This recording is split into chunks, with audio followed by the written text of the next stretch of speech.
And to further discuss this issue, we have Zambales 1st District Representative Jay Kong Hoon. Good morning, Congressman, and thank you for joining us today. Hello, good morning. Magandang umaga po sa mga nanonood. Kong, if I can remember it correctly, si Pangulong Bongbong Marcos went to Bulacan a few months ago at after din po noon siya ay nag-order na maimbestigahan itong Prime Water Services na to. Is this your answer to that order?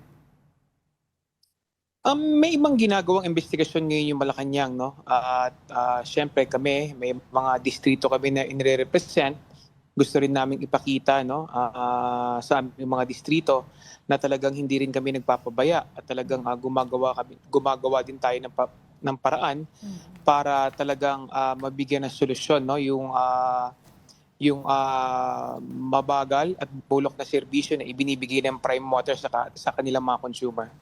Kong, yung karamihan ng complaints kasi ang daming issues na lalabasan about iba-ibang complaints sa Prime Water. But ano yung scope po ng magiging, pag-imbestigahan nyo dito sa Prime Water? Is it water quality, supply issues, among others? Magkakasama na lahat yan.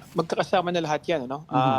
Yung kawalan ng supply ng tubig, bakit sobrang taas ang kanilang singilin, kahit walang lumalabas na tubig sa ating mga gripo, naniningil pa rin sila, no? At saka yung kanilang breach of contract sa mga pinirmahan nilang mga memorandum of understanding, no? Sa mga iba't ibang local water utilities natin, ano? Sa mga water district natin, yung kanilang kapabayaan, no? So gusto nating makita yung mga reason kung ba't nangyari ito at para hindi na ito maulit-ulit. Kong, yung Prime Water is one of many na may franchise, no? With this issue, sisilipin niyo po ba ang iba pang mga kaakumpanya or mga water service providers to check kung sang-ayon ang mga serbisyong binibigay nila? Well, sa ngayon, ano, sisimulan muna natin sa Prime Water yan dahil yan talaga yung sobrang dami ng reklamo, no? Pagkakausapin mo yung mga kababayan natin sa Bulacan, sa Zambales, sa Nueva Ecija, sa Quezon, sa Cavite, no? Yan ang inirereklamo nila, no? Yung pangit na serbisyo na ibinibigay ng Prime Water. At lagi natin sanang tatandaan na napaka-importante, no, na makapagbigay, no, ng maayos, ligtas at tuloy-tuloy na supply ng tubig sa ating mga kababayan, no, at responsibilidad 'yan ng Prime Water dahil yan yung nakasaad sa prangkisa na kanilang kinuha. Sa pagsisimula po ng investigasyon na to, sino pong komite ang hawak at sino-sino po yung mga imbitahan po nating resource person for this investigation? Maaaring mapunta yan, no, sa Committee on Franchise. Pwede mapunta yan sa Public Utilities, no. Nasa leadership na yan kung saan nila i-assign na komite, no, mag-iimbestiga. Pwede rin joint committee, no. So nasa leadership na ng House yan. Pero siyempre kailangan ipatawag yung management ng Prime Water, kailangan ipatawag ang luwa, kailangan din ipatawag yung mga different water districts, no, na nakakasakop ng Prime Water. Nakikita niyo po ba yung tulad po ng sinasabi ng iba na meron daw pong lapses, no, doon sa agreement ng PPP, agreements ng LGU na nakasign nga po itong Prime Water? Do you think po na LGU should have more power in terms of this issue? Usually kasi ang LGU, no, pag ang nakakasakop na sa isang lugar is water district na, usually limited na yung power ng LGU yan, ano? Ang ahensya ng pamahalaan na tumitingin na o nangangalaga, no, sa mga water district is yung luwa na. So tinitignan din natin, no, dahil marami rin silang mga hindi tinupad sa usapan sa Memorandum of Agreement sa kanilang sa mga water district, no, katulad dito sa Subic, yung kanilang investment promises, no, within 5 years kailangan makapag-invest sila ng 300 million para i-improve yung supply ng tubig at saka palitan yung mga existing pipes, no. Sa ngayon nasa 40 million pa lang na-invest nila, no. So mga ganyang mga ganyang problema na nakikita natin na kailangang imbestigahan na merong breach of contract.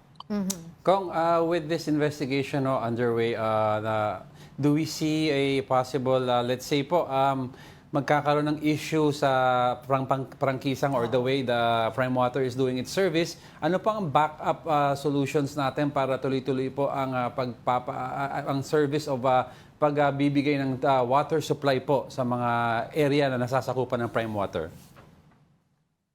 Well, pag na-terminate yung contract, the local water district,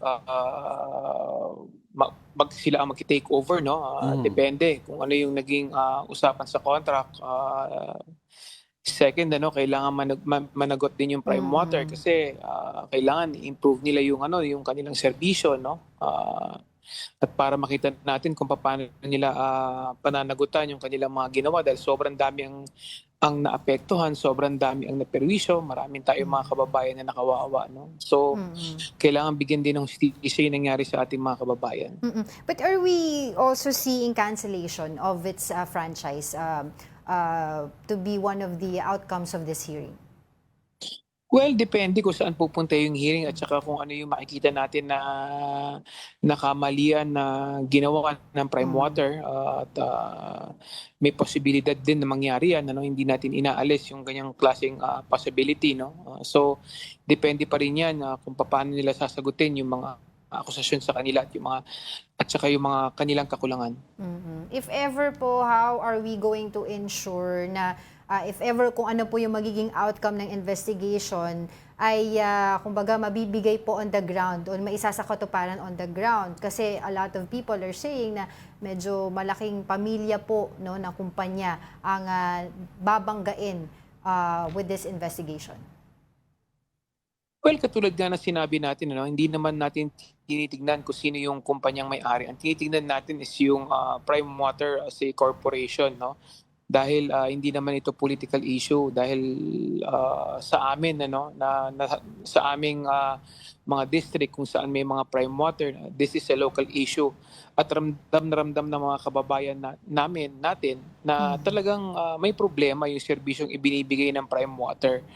So, kung babanggain man, kung darating tayo doon, wala tayong magagawa dahil kailangan din natin protektahan yung interes ng ating mga kababayan.